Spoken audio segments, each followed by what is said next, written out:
You're listening to the TV Obsessive channel, presented by TVObsessive.com. People are starting to say peak TV is over, peak TV is unpeaked. I've always been a little bit unsure about this term peak TV and whether it was meant to be a qualitative standard or a quantitative one or kind Yeah. of both. Eat your content, you know.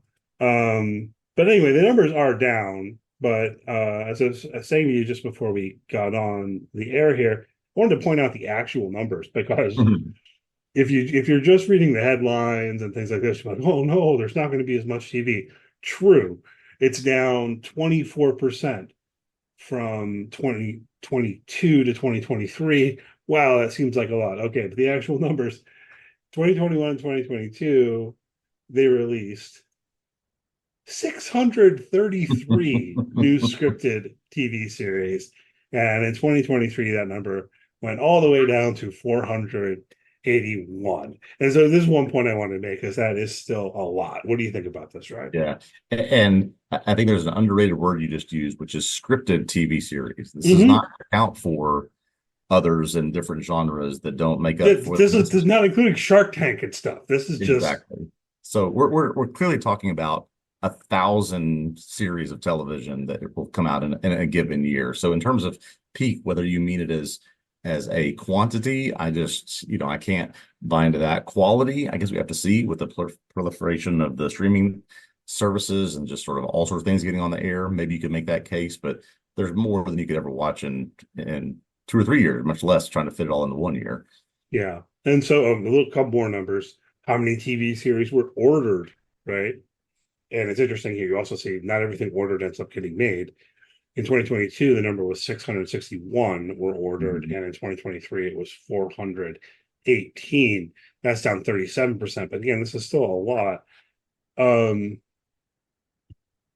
I don't know. I mean, I'd want to you have to like take the study further, and then it start becoming subjective almost along the way, or you need some kind of qualitative standard. So, like, what percentage of these TV shows are any good? Yeah, yeah. Um, of course, we can't kind of throw that out there. But the thing I do find myself wondering, as someone involved in this with the podcast, running the website tvobsessive.com and so on, right? Like I should have gotten the number. How many shows did we write on last Yeah. year, right? Because it certainly wasn't 481. Yeah. And we're trying to kind of focus in on the things that we think are worth writing on, worth thinking about. But that is sort of my question. If the overall number goes down, like maybe that means there's less bad TV, Yeah. but could it mean that there's less good TV? Yeah. Like I do get the impression sometimes that the studio execs they maybe don't know the difference. They're just like throwing stuff at the wall and hoping to see what sticks. So I Yeah, don't know. and I think that they often are, again, this is just my opinion, they're reactionary and they are driven by historical information available to them, as in, okay, we had this type of show or this genre of show or this reality show did well. Let's do more of those. And they're just going to try to reinvent it every time, as opposed to, we've talked before about how surprising something like The Bear was. Came out of nowhere, no history, it's not IP, it's sort of this explosion of something that didn't exist before and is not thought of to be something that's what's being pushed and pumped out right now.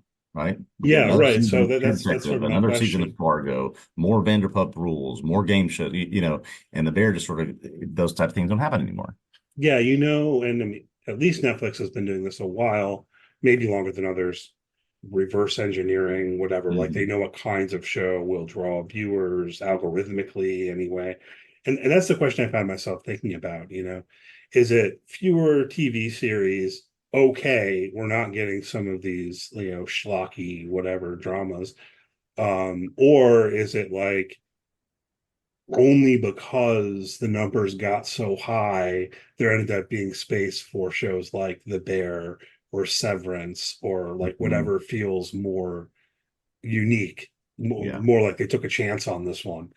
My worry would be if it is the latter, but I'm hopeful. I mean, it's still a lot of TV. Hopefully, there'll still be plenty of stuff that's worth watching and worth thinking about, worth talking about on here, and so on. But you mentioned Yeah, what David Chase said the other day too. right. It's more than we'll ever be able to cover. And David Chase, who the creator of The Sopranos, he sort of indicated, at least in his own opinion, that this is after 25 years of Sopranos, sort of the end of the peak TV or prestige TV era. He just sees there's too much. The quality is too low, and there is so much trying to draw our attention. Whereas even back in '99 when Sopranos came out, you basically had a few cable channels, your network channels, and then HBO trying something that no one else would dare to try. And so it could stand out. Now so much harder to stand out.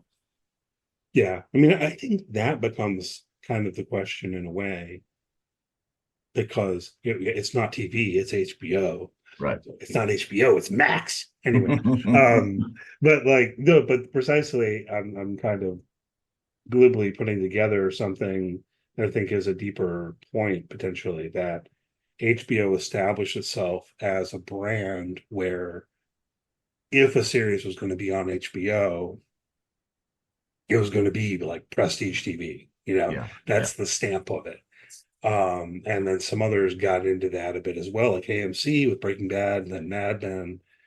And to the extent that those very companies or brands have been moving away from this a little bit, qua HBO is trying to hold on somewhat, but I don't think AMC is. They're like, oh, Walking Dead all over the place. Here's a new crime drama. And the conflation of HBO with Max also kind of undermines the idea of HBO, right?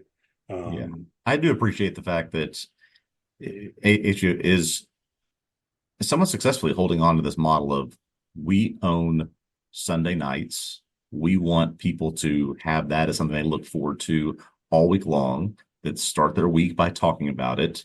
That's why we thought it was so strange after Winning Time that there was sort of this 6 weeks of there was the Gilded Age, which didn't quite not in terms of quality at all, but didn't quite rise in terms of level of discourse as some of their other shows. Certainly not of True Detective, but they sort of own this time and have stuck to that, despite the fact that everyone is just anything you want, anytime you want, wherever you want. Right. Yeah. Well, so we'll see. Yeah. Hopefully, at very least, some of these places are going to keep making quality shows with high production values and hopefully also doing interesting things and giving a chance to unique TV shows. And so I don't know. I don't know if I disagree with David Chase. Maybe I do. When's the last time he made a TV show? Right. Why you watch TV?